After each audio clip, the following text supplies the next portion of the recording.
సరే కనపడుతోంది. అది అమావాస్య నాటి చంద్రుడు అంటున్నారు వీళ్ళు తెలియక. ఇప్పుడు ఎవరు చూడాలి? అమ్మకి సామాను అయిపోతోంది, పరిమళ సామాగ్రి అవి అన్నీని. పెద్ద కొడుకు బ్రహ్మగారు చూడాలి. చూసి అమ్మో అమ్మకి అలంకరణ సామాగ్రి అయిపోతోందని చతుర్ముఖ బ్రహ్మగారు పరిగెత్తుకుంటూ వెళ్ళి గబగబా కాస్త కస్తూరి పట్టుకొచ్చి అందులో పోశారు. పౌర్ణమి నాటి చంద్రుడని వీళ్ళు అంటున్నారు తెలియక. కొంచెం పెరిగింది సామాను. మళ్ళీ బ్రహ్మగారు పరిగెత్తుకుంటూ కొట్టుకెళ్ళి మళ్ళీ తీసుకొచ్చి అందులో కాస్త కస్తూరి పోశారు. ఇంకొంచెం పెరిగింది. మళ్ళీ పరిగెత్తుకుంటూ కొట్టుకెళ్ళి కాస్త అంగరాగములు తెచ్చి అందులో పోశారు. ఇంకొంచెం పెరిగింది. ఆయన అలా పరిగెత్తుకెళ్ళి తీసుకొస్తున్నాడు, పోస్తున్నాడు. పెట్టి అంతా నిండింది. పౌర్ణమి చంద్రుడని వీళ్ళు అంటున్నారు. అక్కడ పౌర్ణమి చంద్రుడు ఏం లేడు. నీవు వాడుకునేటటువంటి అలంకరణ సామాగ్రితో కూడుకున్నటువంటి గరుడమణి పూసల పెట్టే అందులో సామానంతా నిండింది. ఇప్పుడు అది పౌర్ణమి అంటున్నారు. అమ్మయ్యా అమ్మకి సామానంతా పెట్టేశానని బ్రహ్మగారు వెళ్ళి కళ్ళు మూసు కూర్చునేటప్పటికీ మళ్ళీ నువ్వు తీసేసుకుంటున్నావు, రాసేసుకుంటున్నావు. విధిర్భూయో నిబిడయతి నూనం తవ కృతే. మళ్ళీ తగ్గిపోయేటప్పటికీ కోడలు చూసింది సరస్వతీదేవి. ఏమండో అత్తయ్య గారి టాయిలెట్ బాక్స్ లో సామాన్ తగ్గిపోయిందని. బ్రహ్మగారు మళ్ళీ పరిగెత్తుకెళ్ళి గబగబా తీసుకొచ్చి కొడుకు మళ్ళీ అందులో పోస్తున్నాడు. ఆయనకి విసుగు లేదు, పరమ సంతోషం అమ్మకి టాయిలెట్ సామాన్ తేవడం. నీకు అలుపు లేదు, ఒంటికి రాసుకుంటూనే ఉన్నావు. అమ్మా నీవు మహాపతివ్రతవు కనుక, నిత్య సువాసినివి కనుక ఇవన్నీ రాసుకుంటూ ఉంటావు. అది నీ టాయిలెట్ బాక్స్ అమ్మా, చంద్రుడని ఎవడన్నాడు అన్నారు. శంకరాచార్యుల వారి ప్రజ్ఞ అంటే అలా ఉంటుంది. ఇప్పుడు మిగిలినవి అర్థం అవనివ్వండి, అర్థం అవ్వకపోనివ్వండి, ఇది అర్థం అవడానికి పెద్ద పాండిత్యం ఏం అక్కర్లేదు. ఇది విన్నవాడు ఏం చేస్తాడంటే రోజు ఒకసారి కృష్ణపక్షం అనుకోండి, అదిగోనండి అమ్మవారు ఫెయిర్ అండ్ లవ్లీ వారు రాసేసుకుందో తగ్గిపోయింది చూసావా అంటాడు భార్యతోటి. ఇలా రోజు అంటూ ఉండగా మీరు ఏం చేస్తారు, అమావాస్య వరకు చూస్తారు. చూసి మళ్ళీ బ్రహ్మగారు పట్టుకొచ్చి పోస్తున్నాడు, టాయిలెట్ బాక్స్ పెరుగుతోందంటారు. మీరు ఏ దృష్టికోణంతో చూడండి, మెల్లమెల్లగా మీకు చంద్రబింబాన్ని చూస్తున్నప్పుడు కొత్త ఆలోచనలు వస్తుంటాయి. ఈ ఆలోచనలు రావడానికి మిమ్మల్ని సిద్ధం చెయ్యడం కోసం శంకర భగవత్పాదులు ఎంత అందమైన ప్రణాళిక వేసి మిమ్మల్ని చంద్రుడి వైపుకి తిప్పారో చూడండి. ఇది శంకరాచార్యుల వారి ప్రజ్ఞ. వారంటారు సౌందర్యలహరిలో అమ్మవారి యొక్క లలాటం గురించి శంకరాచార్యుల వారు ఒక గొప్ప శ్లోకం ఇచ్చారు.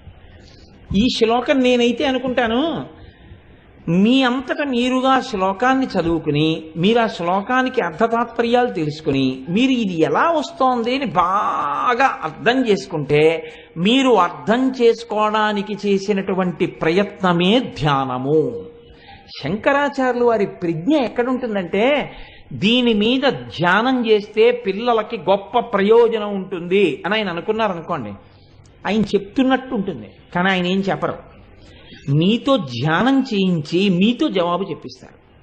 ఇలా చేయడం వల్ల ఏమైపోతుందంటే, మీకు తెలియకుండానే మీరు ఆ విషయాన్ని తెలుసుకునే ప్రయత్నం చేస్తారు. ఈ తెలుసుకునే ప్రయత్నమే ధ్యానము. ఆ ధ్యానమునందు మీ మనస్సును అక్కడికి తీసుకెళ్లడంలో మీరు దానివల్ల కృతకృత్యులైపోతారు, జీవితంలో గొప్ప ప్రయోజనాన్ని పొందేస్తారు. అటువంటి శ్లోకం ఒకటి శంకరాచార్యుల వారు అమ్మవారి నుదురు మీద ఇచ్చారు. అందులో అంటారు, లలాటం లావణ్య స్థవవదన సౌందర్యలహరి. అందులో తనోతుక్షేమన్న స్థవవదన సౌందర్యలహరి అంటారు ఆ శ్లోకంలో. లలాటం లావణ్య జ్యుతి విమలమా భాతి తవయత్. ఆయన కూడా ఎలాగైతే వసిన్యాది దేవతలు అన్నారో అలాగే మొదలు పెడతారు శ్లోకాన్ని. వీళ్ళు అష్టమీ చంద్ర విభ్రాజదళిక స్థల శోభిత అన్నారు. ఆయన అన్నారు లలాటం లావణ్య జ్యుతి విమలమా భాతి తవయత్.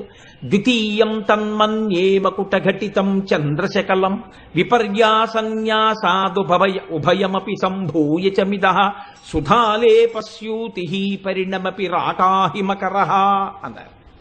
రాకాహిమకరః శంకరాచార్యుల వారి ప్రయోగం అది. హిమకరః అన్న నామం అంటే శంకర భగవత్పాదులకి ఎంత ఇష్టమో అనిపిస్తుంటుంది నాకు ఆ సౌందర్యలహరి చదువుతున్నప్పుడు. ఆ హిమకర అన్న మాట ఎక్కువ వాడతారు. అందుకే చూడండి, ఇందులో ఆయన అంటారు, ఒక చిత్రమైనటువంటి ప్రతిపాదన ఒకటి చేస్తున్నారు శంకరాచార్యుల వారు. ఇది మీరు జాగ్రత్తగా పట్టుకోగలిగితే అష్టమి నాటి వరకు ఉండకుండా మీరు ఉత్తర క్షణంలో అమ్మవారి యొక్క లలాటమును, కిరీటము మీద చంద్రనేఖని, అమ్మవారి యొక్క మొత్తం ముఖాన్ని చూడగలిగిన శక్తి శంకరాచార్యుల వారు మీకు ఇచ్చేస్తున్నారు. 3 శక్తులను ఏకకాలమునందు మీకు ఇస్తున్నారు. దీన్ని పట్టుకునే పారవస్యాన్ని పొందుతూ ముత్తుస్వామి దీక్షితులు వారు కీర్తన చేశారు. కంజదలాయతాక్షి రాకా శశివదనే అంటూ రాకా శశివదనే, శంకరాచార్యుల వారిది ఆ ప్రయోగం. రాకా హిమకరహ అని శంకరాచార్యుల వారు అన్నారు. రాకా హిమకరహ అంటే పూర్ణచంద్రుడు అని. రాకా శశివదనే అంటే పూర్ణచంద్రుడి వంటి ముఖము కలదానా అని ముత్తస్వామి దీక్షితర్ అన్నారు. దీక్షితర్ ఎంత స్థాయికి వెళ్ళారంటే, నేను అందుకే కొంచెం బాధతో మాట్లాడవలసి వచ్చింది వాళ్ళ త్యాగరాజ స్వామి గురించి. ఆ భక్తి అలవాటు చేసుకుని కీర్తనలు పాడండి అని నేను చెప్పడానికి కారణం అదే. దీక్షితర్ వారు కంచి క్షేత్రంలో కామాక్షి అమ్మవారి ముందు కూర్చున్నారు. కూర్చుని ఉంటే శిష్యులందరూ చుట్టూ కూర్చుని, మీరు మాకు ఇంకా ఇది నేర్పాలి అది నేర్పాలి, మీరు ఇలా పాడితే ఇంకా ఇలా కీర్తన పాడితే బాగుంటుంది అంటుంటే ఆయన అన్నారు, ఇంకా ఇలా ఎన్నాళ్ళు కీర్తనలు పాడను అన్నారు. అంటే ఆయనకి ఇంకా ఇలా పాడడంలో ఆ బ్రహ్మానందంలో అమ్మవారిని చేరిపోవాలన్న కోరిక కలిగింది. ఇది నాదోపాసన అంతే. అమ్మవారికి వినపడింది ఆ కోరిక. ఆయన తంబురా పట్టుకుని కీర్తన పాడుతూ, కీర్తన పాడడం అంటే రాసుకు పాడేవారు కాదు వాగ్గేయకారులు. ఆయన అమ్మవారి వంక చూస్తూ కామాక్షి అమ్మవారి వంక పశుపాశ విమోచని కామాక్షి అని కీర్తన చేస్తున్నారు. పశుపాశ విమోచని అని కీర్తనలో ఆలాపన చేసి ఆ మాట అన్నారు ఆయన. కామాక్షి అని అమ్మవారి వంక చూశారు. అలాగే కూర్చున్నారు గురువుగారు. గురువుగారి చేతిలో ఉన్న తంబురా జారిపోయింది. శిష్యులు ఏమిటి గురువుగారు పాడటం లేదని దగ్గరికి వెళ్ళారు. అలా చూస్తున్నటువంటి దీక్షితర్ అమ్మవారిలోకి కలిసిపోయారు. ఉత్తర క్షణంలో అమ్మవారు అనుగ్రహించేసింది. నేను మీకు పరమ సత్యం చెప్తున్నాను, ఇంత పవిత్రమైన వేదిక మించి నాకు అబద్ధాలు చెప్పవలసినంత దౌర్భాగ్యం నాకు లేదు. అమ్మవారి విషయంలో మీరు చేసిన ధ్యానం సద్య ఫలితం ఉత్తర క్షణంలో మీకు ప్రయోజనాలు ఇచ్చేస్తుంది. అంత శక్తివంతమైనవి ఇంకొకటి లేవు. అంత ప్రసన్నమూర్తి అమ్మ. అందుకనే శంకర భగవత్పాదులు ఎంత తాపత్రయపడ్డారో ఈ జాతి కోసం. సౌందర్యలహరి అందుకు ఇచ్చారు ఆయన. ఆయన అంటారు, లలాటం లావణ్యద్యుతి విమలమా భాతి తవయత్. అసలు ఏమి మహానుభావుడండి, ఏమి మాటలు పడతాయండి. విమలం అంటారు. విమలం అంటే ఆ నుదురు మట్టితో లేదు, చెమటతో లేదు. చెమట మట్టి ఈ రెండు ఎక్కడుంటాయి అంటే మొదట నుదుటి మీద పడతాయి. యోగశాస్త్రం గురించి ఉపోద్ఘాతం ఉంది. మా దొరగారికి బాగా తెలిసి ఉంటుంది.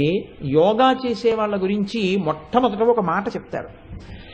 యోగా ఎంతవరకు చెయ్యాలి, లేదా ఒక వయస్సు దాటిన వాళ్ళు వ్యాయామం చేసేటప్పుడు ఎంతవరకు చెయ్యాలి అన్నదానికి ఇతరమైనటువంటి బడలికని గుర్తుపట్టలేకపోతే లోపల ఉన్నటువంటి ముఖ్యమైనటువంటి అవయవాలు డస్సిపోకుండా శక్తిని పొందడం వరకు వ్యాయామం చేయాలి తప్ప అవి డస్సిపోయేటట్టు వ్యాయామం చేయకూడదు.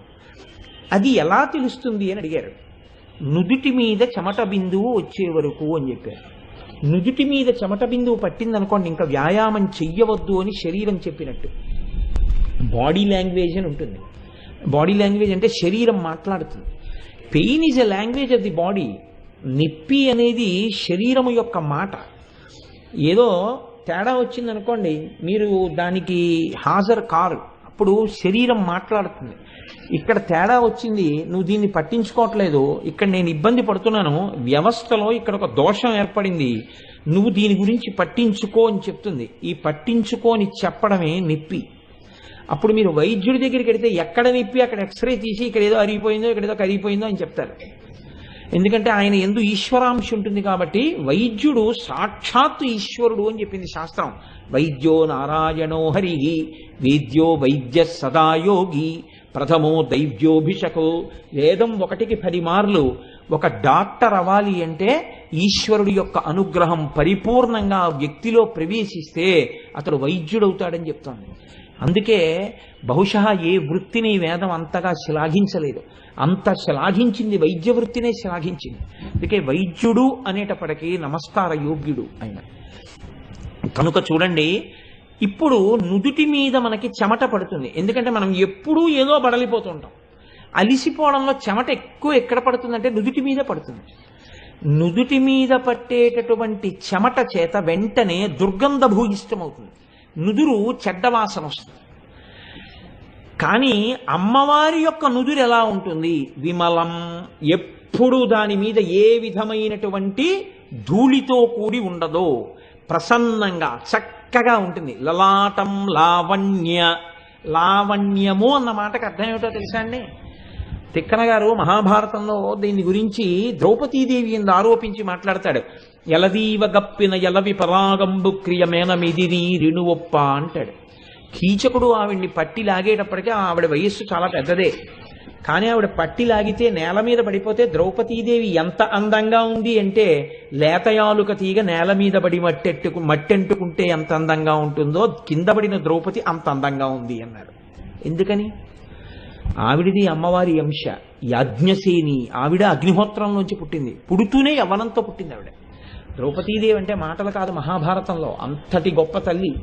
అందుకని లావణ్యము అంటే వయస్సుతో పోనిది, కాలగతిలో పోకుండా ప్రకాశించేదేదో దాన్ని లావణ్యమని పిలుస్తారు. చాలా అందంగా ఉంది అనడానికి నన్ను మన్నించండి, నేను ఏ నీచ భావనతో చెప్పట్లేదు, ముఖాన్ని దృష్టిలో పెట్టుకుని సాధారణంగా చెప్తారు చాలా బాగున్నారు అని. కానీ చాలా బాగున్నారు అని చెప్పడానికి ప్రధాన హేతువైన ముఖము ఏది ఉందో అది ముడతలు పడిపోతుంది, జర్జరీభూయిష్టం అయిపోయి వయసు అయిపోయిన తర్వాత నుదురంతా ముడతలే, ఈ బుగ్గలు సాగిపోతాయి, అందవికారం అయిపోతుంది. కానీ అప్పుడు కూడా అమ్మవారిలా ఉందండి ఆవిడ అంటారు. కొంతమందిని చూసి చూడండి, వెలిగిపోతుంటారు. అది అమ్మవారి యొక్క అంశ ఉందన్నమాట, లావణ్యము, తరగనటువంటి సౌందర్యముతో ఉంటారు వయస్సులో. అమ్మవారి నుదురు అలా ఉందిట, లలాటం లావణ్య ద్యుతి, కాంతితో ఉందిట. విమల ఆభాతి తవయత్, అమ్మా నీ యొక్క లలాటము ఏది ఉందో అది సుగంధభరితమై ఉన్నది. ఇప్పుడు మీరు దగ్గరగా ఇక్కడ అమ్మవారి లలాట దర్శనం చేస్తే అమ్మవారు ఒంటికి రాసుకున్నటువంటి అంగరాగముల యొక్క వాసన మీకు తగులుతుంది. అందుకే ఇది మీరు విని వదిలిపెట్టేయండి అంతే. అమ్మవారి ఉపాసనలో పెద్ద రహస్యం ఏమిటో తెలుసా అండి? అమ్మవారి ప్రసన్నమవుతోందని గుర్తు ఏమిటంటే కుంకుమ వాసన ముందొస్తుంది, బాగా కుంకుమ వాసన వచ్చేయడం మొదలెడుతుంది. మీరు కాసేపటికి గమనించి ఏమిటి ఇంత కుంకుమ వాసన అని చుట్టూ చూస్తే ఎక్కడ ఉండదు. లేదా అమ్మవారు అనుగ్రహిస్తే ప్రయత్నపూర్వకంగా అక్కడెక్కడో కుంకం పడినది ఇంత కుంకమైనా అందులోంచి నాసాపుటములు అదిరిపోయే కుంకుమ వాసన వచ్చేస్తుంటుంది. అంటే అమ్మవారు అక్కడే ఉండి అనుగ్రహించేస్తోందని గుర్తు. ఇది ధ్యానమగ్నులైన వారికి మాత్రమే తెలుస్తుంది రహస్యం. కాబట్టి అమ్మవారి అనుగ్రహం ఒకటి లోకంలో మీరు బాగా జ్ఞాపకం పెట్టుకోండి, హనుమ యొక్క అనుగ్రహం ఒకటి. ఈ రెండు చాలా తొందరగా వచ్చేస్తాయండి, చాలా తొందరగా కనపడతాయి, ఎక్కువ సమయం పట్టదు, చాలా తొందరగా అమ్మవారు అనుగ్రహించేస్తుంది. తల్లి తల్లే, అమ్మ అమ్మే. కాబట్టి చూడండి, లలాటం లావణ్య ద్యుతి విమల మాభాతి తవయత్ ద్వితీయం తన్మన్యే మకుటఘటితం చంద్రశకలం. ఇప్పుడు శంకరాచార్యుల వారు మొదటి పాదంలో అమ్మవారి యొక్క నుదుటి గొప్పతనాన్ని చెప్పారు. చెప్పి స్కిప్డ్ అంటారే, అలా సడన్ గా అకస్మాత్తుగా ఆ లలాటము గురించి వదిలిపెట్టేసి ఒక్క దూకు దూకారు. ఎక్కడికి వెళ్ళిపోయారు ఆయన? దేని గురించి మాట్లాడుతున్నారు? ద్వితీయం తన్మన్యే, మన్యే అంటే ఊహించుచున్నాను, ఊహించుచున్నాను అంటే ధ్యానించుచున్నాను. ద్వితీయం తన్మన్యే మకుట ఘటితం చంద్రశకలం. అమ్మా, చంద్రుడి యొక్క ఒక అర్ధభాగము నీ యొక్క కిరీటము మీద ఉన్నదని నేను ఊహించుచున్నాను. ఇప్పుడు శంకరాచార్యుల వారు చెప్పింది ముందు అలా గుర్తుపెట్టుకోండి. చంద్రుడిలో ఒక అర్ధభాగం ఎక్కడుంది? కిరీటం మీద ఉంది. ద్వితీయం తన్మన్యే మకుటఘటితం చంద్రశకలం విపర్యాసన్యాసాదుభయమపి సంభూయ చమిదః. రెండవ అర్ధభాగం నేను చెప్పక్కర్లేదు, నీ లలాటంలా ఉంది. కానీ అమ్మా, ఈ రెండూ కలిపితే పూర్ణబింబం అవ్వట్లేదు. అందుకని ఈ రెండింటినీ విపర్యాసన్యాసాదుభయమపి, ఈ రెండింటినీ తిరగేయాలి, తిరగేసి కలపాలి, కలిపి అంటిస్తే పూర్ణచంద్రబింబం అవుతోంది. ఇది విపర్యాసన్యాసాదుభయమపి సంభూయ చమిదః సుధాలేపస్యూతి పరిణమపి రాకాహిమకరః. ఇలా కానీ ఎవడైనా ఇక్కడ అంటించగలిగితే ఉత్తర క్షణంలో వాడి మీద అమృత బిందువులు పడుతున్నాయి. ఇది శంకరాచార్యుల వారి యొక్క ప్రజ్ఞ. ఇప్పుడు ఆయన చెప్పారా చెప్పలేదా? చెప్పారు, చెప్పలేదు కూడా. పూర్తిగా చెప్పలేదు, పూర్తిగా చెప్పకుండా ఉండలేదు. కానీ దీన్ని మీరు పట్టుకోగలిగారనుకోండి, దీన్ని మీరు పట్టుకోగలిగితే మీకు 3 చంద్ర సంబంధమైన అమ్మవారి దర్శనాలు పూర్తయిపోతాయి ఆ శ్లోకంలో. ఇది ఎలా అయిపోతాయంటే దీన్ని మీరు ఇంకా బాగా ధ్యానం చేయగలిగితే ఈ లోపలే మీకు అమ్మవారి అనుగ్రహం ఉత్తర క్షణంలో కలుగుతుంది.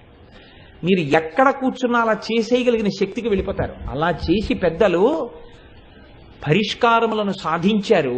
అలా చేసి ఒక సమస్య వస్తే ఆ సమస్యకి విరుగుణ్ణి కూడా ఎక్కడి నుంచి వస్తోందో కనిపెట్టేశారు వాళ్ళు. ఒకరి పరితాపమునకు ఉపశాంతి వేరొక చోటు నుంచి ఎక్కడి నుంచి వస్తోందో కనిపెట్టేవారు. మీకు నేను ఒక ఉదాహరణ చెప్తాను. పరమాచార్య స్వామి వారు ఒకనాడు నిలబడి ఉన్నారు. దర్శనం చేసుకున్న వాళ్ళందరూ అదొక అద్వితీయ సౌందర్యం. అద్వితీయ సౌందర్యం అంటే అందరిలా ఉన్న సౌందర్యం కాదు, అమ్మవారి ఉపాసన చేత వచ్చే సౌందర్యం. అది ద్యుతి, కాంతి. అది శరీర సంబంధంగా ఉండదు. ఆ లోపల ఉపాసనా శక్తి విభూతిగా ప్రకటనమవుతూ ఉంటుంది. ఆయన కాంతి చూస్తూ నిలబడి ఉన్నారు. ఇంతలో ఒక ఆడిటర్ గారు ఒక ఆయన దగ్గరికి వచ్చి నమస్కారం చేసి 24 స్వర్ణ మారేడు దళములను ఆయన దగ్గర పెట్టి నమస్కారం చేశారు. పరమాచార్య పుల్లతో తోస్తారు, పుల్లతో తీస్తారు, తని ముట్టుకోరు ఎక్కువ. వాటిని తీసుకుని ఎడం చేతిలో పట్టుకున్నారు. 24 బంగారు మారేడు దళాలను పట్టుకున్నారంటే సాధారణంగా ఎవరికో ఇవ్వడమో ఏదో ఉంటుంది కాబట్టి అందరూ చూస్తున్నారు. ఎవ్వరికి ఇవ్వలేదు. ఓ అరగంట అయిపోయింది, 45 నిమిషాలు అయిపోయింది, గంట అయిపోయింది. ఇంతలో పరమ నిరుపేదలైనటువంటి 24 మంది భక్తులు మహారాష్ట్ర నుంచి వచ్చారు. ఈ 24 దళాలు ఆయన చేతిలో పట్టుకునేటప్పటికీ వాళ్ళు కొన్ని కిలోమీటర్ల దూరంలో ఉన్నారు. ఈయన పట్టుకున్న గంటకి వాళ్ళు వచ్చారు. వచ్చి, మహానుభావ, మీరు ఒకసారి అఖండ భారతాన్ని దర్శనం చేస్తూ మా రాష్ట్రానికి వచ్చారు, మా కుగ్రామం మీదుగా వెళ్ళారు, అప్పుడు మీ దర్శనం చేసుకున్నాం, మళ్ళీ మీ దర్శనం చేసుకోవాలని ఉవ్విళ్ళు ఊరుతున్నాం. మీరు మళ్ళీ ఈ ప్రాంతంలో ఉన్నారని తెలిసి మీ దర్శనానికి వచ్చాం. మళ్ళీ నాళ్ళకి మిమ్మల్ని చూడగలిగాం, మా మనస్సు ఆనందంతో నిండిపోయిందని వాళ్ళకేం తెలియదు. నిరుపేదలు నేల మీద పడి నమస్కారాలు చేశారు. చేసి పాపం అయిపోయింది, వాళ్ళు వచ్చిన పని చూసేశారు, పొంగిపోయారు. అమాయకులైన భక్తులకి కోరికలు ఉండవండి, చూసి వెళ్ళిపోవడానికి వచ్చామంటారు వాళ్ళు. అందుకని వాళ్ళు వెళ్ళిపోతూ అయ్యా, మాకు మీరు అస్తమానం ఇలా రాలేం కదా, మీరు మా దగ్గరికి రాలేరు కదా, మీరు మాకు గుర్తుండిపోవడానికి మాకు ఏదైనా కృప చెయ్యరా అన్నారు. వెంటనే ఎడం చేతిలో ఉన్నవి తీసి ఒక్కొక్కరికి ఒక్కొక్కటి ఇచ్చారు. వచ్చినవి 24, వచ్చిన వాళ్ళు 24. వాళ్ళకి స్వర్ణ మారేడు దళాలు వెళ్ళాయి. ఆ మారేడు దళమే చంద్రశేఖర పరమాచార్య. ఇది అమ్మవారి యొక్క ఉపాసన చేసిన వారి యందు ప్రకాశించేటటువంటి విభూతి. వారు ఆ స్థితిని చేరుకుంటారు. అయిందానికి కాందానికి అలా ఏం వాడరో, ఏమీ తెలియనట్టు ఉంటారు, కానీ ఆ అనుగ్రహాన్ని పొందుతారు అమ్మవారి అనుగ్రహంతో. కాబట్టి శంకర భగవత్పాదులు మనకి మన పరితాపోపశమనము కొరకు ఇవాళ ఒక పెద్ద ప్రయోగం ఆయన ఇస్తున్నారు. లలాటం లావణ్యద్యుతి విమలమా భాతి తమయత్. ఇప్పుడు ఇక్కడ వరకు మీకు బాగా అర్థమైపోయింది కదండి, ఎందుకంటే నేను ముందే అష్టమి చంద్ర విభ్రాజలేక స్థల శోభిత చెప్పేశాను కాబట్టి అది చెప్పేటప్పుడు మీకు కిరీటం మీద ఉన్న చంద్రరేఖ కూడా నేను చూపించేశాను కాబట్టి ఇప్పుడు చూడండి, అమ్మవారి యొక్క లలాటము ఏ పక్షంలో ఉన్నటువంటి అష్టమి నాటి చంద్రబింబంలా ఉంది? కృష్ణపక్షంలో ఉన్నటువంటి చంద్రబింబంలా ఉంది కాబట్టి ఇలా ఉంది కదండి. ఇలా శంకరాచార్యులు వారు అంటున్నారు, కృష్ణపక్షంలో ఉన్న చంద్రబింబం ఇలా ఉంది. ఆ పైన ద్వితీయం తన్మన్యే మకుట ఘటితం చంద్రశకలం, రెండో పక్షంలో ఉన్నటువంటి చంద్రబింబం కిరీటంలో ఉందంటున్నారు శంకరాచార్యులు వారు. రెండో పక్షం ఏది? కృష్ణపక్షం కాంది, శుక్లపక్షం. కృష్ణపక్షంలో ఇలా ఉంటే శుక్లపక్షంలోది అలా ఉంది. ఇప్పుడు పూర్ణ చంద్రబింబం చేయాలనుకోండి, కృష్ణపక్షంలో ఉన్న అష్టమి నాటి బింబం, శుక్లపక్షంలో ఉన్న అష్టమి నాటి బింబం రెండు ఇలా కలిపేశారనుకోండి, కలిపేస్తే పూర్ణ చంద్రబింబం అయిపోవాలి కదా. కానీ అవుతుందా? అవదు. ఎందుకు అవదు? ఇక్కడ ఇబ్బంది వచ్చింది ఒకటి, ఇంకా నేను లేవక తప్పదేమో. ఇక్కడ ఇలా ఉంది, ఇక్కడ ఇలా ఉంది కదండి. ఏమ్మా, ఇక్కడ ఇలా ఉండి ఇక్కడ ఇలా ఉన్నప్పుడు ఈ రెండు అష్టమి నాటి చంద్రబింబాలే అయినా ఈ రెండిటిని నేను తీసుకొచ్చి ఇలా కలిపితే ఇది ఇలాగా ఇలాగా ఉంది కాబట్టి ఇలా ఎలా అవుతుంది? అవదు. అందుకని శంకరాచార్యుల వారు అన్నారు విపర్యాసన్యాస, ఈ రెండింటిని తిరగేయాలన్నారు. అంటే ఇప్పుడు ఇక్కడ ఉన్నటువంటి చంద్రబింబాన్ని ఇలా తిప్పి చూడాలి, ఇక్కడ ఉన్న చంద్రబింబాన్ని ఇలా తిప్పాలి. ఈ రెండు కలిపారనుకోండి, 4 కోణాలు అంటుకుంటాయి. అంటుకుంటే ఏమైంది? పూర్ణ చంద్రబింబం అమ్మవారి ముఖం అయిపోయిందయా.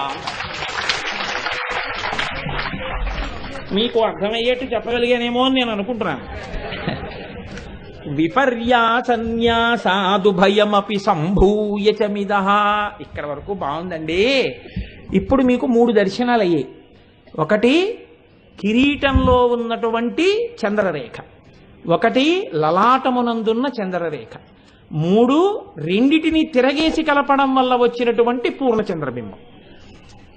ఒక్క చంద్రుణ్ణి అడ్డు పెట్టి 3 దర్శనాలు శంకరాచార్యుల వారు చేయిస్తున్నారు. ఇప్పుడు చంద్రుణ్ణి రోజు చూడడం మీకు వస్తే మీరు ఈ దర్శనాల్ని లోపల చేయగలుగుతారు ధ్యానంలో. ఇది శంకరాచార్యుల వారు ఈ జాతికి చేస్తున్నటువంటి ఉపకారం. ఇందులో ఆయన అంటున్నారు బానే ఉంది, కానీ ఇలా ఉన్నదాన్ని ఇలా తిప్పావు, ఇలా ఉన్నదాన్ని ఇలా తిప్పావు, ఇప్పుడు ఈ 2 తెచ్చి అంటించావు. ఏం పెట్టి అంటిస్తావు? జిగురు రాస్తావా, లేకపోతే అన్నం ముద్ద నలిపి అంటిస్తావా? ఏం పెట్టి అంటిస్తావు? వచ్చేది అమ్మవారి ముఖం. ఏం పెట్టి అంటిస్తే అంటుకుంటుంది అలాగా? అంటే శంకర్లు అన్నారు సుధాలేపస్యూతి, నువ్వు కొత్తగా జిగురు తేవక్కర్లేదు. ఆ చంద్రబింబంలోంచి అమృతపు చుక్కలు పడుతుంటాయి ఎప్పుడు. ఆ అమృతపు చుక్కే తీసి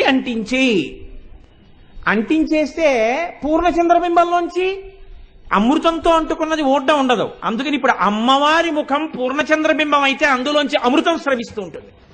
ఇప్పుడు నువ్వు ఇలా పెట్టానని దగ్గరగా చూడగానే ఈ అమృతం ఎవరి మీద పడింది? నీ మీదే పడింది. పడగానే అమ్మవారి ముఖము నుంచి స్రవించినటువంటి అమృత కిరణముల యందు నువ్వు తడిసిపోయావు. ఈ తడిసిపోతే ఎవడు ధ్యానమునందు అలా తడిసిపోయాడో వాడు ఉత్తర క్షణం ఇక మళ్లీ సంసారమునందు ప్రవేశించవలసిన అవసరము లేని, ఇక మళ్లీ జన్మనెత్తవలసినటువంటి అవసరము లేని మోక్ష స్థితికి వెళ్ళిపోతున్నాడు. పెద్ద పరితాపం జన్మయే కదండి. ఇక జన్మరాహిత్యం వైపుకి వెళ్ళిపోతున్నాడు. జన్మరాహిత్యం వైపుకు వెళ్ళిపోవడం ఎంత కష్టమైన దాన్నో అమ్మవారి ముఖమండల దర్శనము చేత 3 చంద్రబింబాలతో కలుపుతూ శంకరాచార్యుల వారు ఒక్క శ్లోకంలో మీకు దాన్ని సాధించి పెట్టారు. ఇది శాంకర ప్రజ్ఞ. మహానుభావుడు. నిజంగా శంకరాచార్యుల వారి పేరు చెప్తే నమస్కరించకుండా ఎవడుండగలడు ఇప్పుడు చెప్పండి నాకు? కాబట్టి లలాటం లావణ్యద్యుతి విమలమాభాతి తమయత్ ద్వితీయం తన్మన్యే మకుటఘటితం చంద్రశకలం విపర్యాసన్యాసాదుభయమపి సంభూయ చమిదః సుధాలేపస్యూతి పరిణమపి రాకాహిమకరః. పూర్ణ చంద్రబింబం ఎలా ఉంటుందో అమ్మవారి యొక్క ముఖమండలము అటువంటి పూర్ణ చంద్రుడిలా ప్రకాశిస్తూ మీ మీద అమృతము కురిపిస్తూ చల్లని తల్లి అయి మీకు దర్శనమిచ్చినది, ప్రసన్నమూర్తి అయి. అందుకే మనం అంటామే చల్లని తల్లి అండి అమ్మవారు అంటాం. అమ్మవారిని చల్లని తల్లిగా చేశారు శంకరాచార్యుల వారు. ఎలా? 2 చంద్రుడి యొక్క ముక్కలు పట్టుకుని 3 దర్శనాల్లో పూర్ణ చంద్రబింబ దర్శనంతో అమ్మవారి ముఖమండల దర్శనమే మీకు చేయించేశారు. ఈ శ్లోకాన్ని ఆధారం చేసుకుని చంద్రబింబాన్ని పరిశీలనం చేస్తూ ఎవడు ధ్యానం చేస్తాడో వాడు మహోత్కృష్టమైనటువంటి స్థితిని పొందుతాడు. అయితే గమ్మత్తు ఏమిటంటే అమ్మవారు సుధాలేపస్యూతి పరిణమపి రాకాహిమకరః. ఆ తల్లి చల్లటి వెన్నెలలు కురిపించేటటువంటి ముఖం ఉన్నటువంటి తల్లి. శంకరాచార్యుల వారి యొక్క ప్రజ్ఞ చాలా గమ్మత్తుగా ఉంటుందండి. ఇంత చల్లతనం ఉన్నటువంటి అమ్మని తనదిగా చేసుకుని ఉన్నటువంటి వాడు కూడా ఇంకా చల్లతనాన్నే కోరుతూ ఉంటాట. దేనివల్ల తెలుసా అండి? ఇప్పటి వరకు ఆవిడ చల్లతనం చెప్తున్నారు. మీరు పొందుతున్న నిష్కారణ దుఃఖాలు, నిష్కారణ వేదనలు, అనవసరపు కోర్కెలు, మీరు పరిగెడుతున్న పరుగులు, మీరంటే మీరు కాదు, నేను మొదటి చెప్పాను, మీరు మహాభక్తులు, మీకు అలా ఉండదు. నాబోటిగాడి గురించి చెప్తున్నాను. నాబోటిగాడు పొందేటటువంటి పరివేదన వల్ల నేను పొందేటటువంటి దుఃఖం, దాంట్లోంచి వచ్చేటటువంటి వేడి, అనవసరపు కోరికలు, దాని వెంట పరుగులు ఎలా ఉంటుందో చెప్తూ ఒక చోట ఒక గమ్మత్తైన శ్లోకం ఇచ్చారు. నాకు ఎంత ఇష్టమో ఆ శ్లోకం అంటే. అందులో అంటారు, మౌళౌ గంగా శశాంకౌ కరచరణతలే భుజంగా, మౌళౌ గంగా శశాంకౌ కరచరణతలే శీతలాంగా భుజంగా, వామే భాగే దయార్ధ్రా హిమగిరి దుహితా చందనం సర్వగాత్రే, ఇద్దం శీతం ప్రభూతం కనక సభానాథ సోడుం క్వశక్తి, చిత్తే నిర్వేదతస్తే యది భవతి నతే నిత్యవాసో మదీయే. శంకరా, నీకేమో నెత్తి మీద రెండు ఉన్నాయి. ఒకటి చంద్రవంక, ఇంకొకటి గంగ. ఈ రెండు చాలా చల్లటివే. చంద్రుడు చల్లగా ఉంటాడు, గంగా చల్లగా ఉంటుంది. ఈ గంగ చల్లతనంగా ఉండడం అనేటటువంటి దాన్ని ఆధారం చేసుకుని బాలమురళీకృష్ణ గారు పరమశివుడు నిద్రపోయి లేస్తే ఎలా ఉంటుందో ఊహ చేసి సుప్రభాతం చేశారు ఆయన. చాలా గమ్మత్తుగా ఉంటుంది ఆయన చేసినటువంటి ఆ సుప్రభాతంలో. శంకరుడు పడుకుని నిద్రపోతున్నట్ట. నిజంగా నిద్రపోతాడా అంటే ఆయన మన్యే ఊహించారు. పరమశివుడు పడుకుని నిద్రపోతున్నట్ట.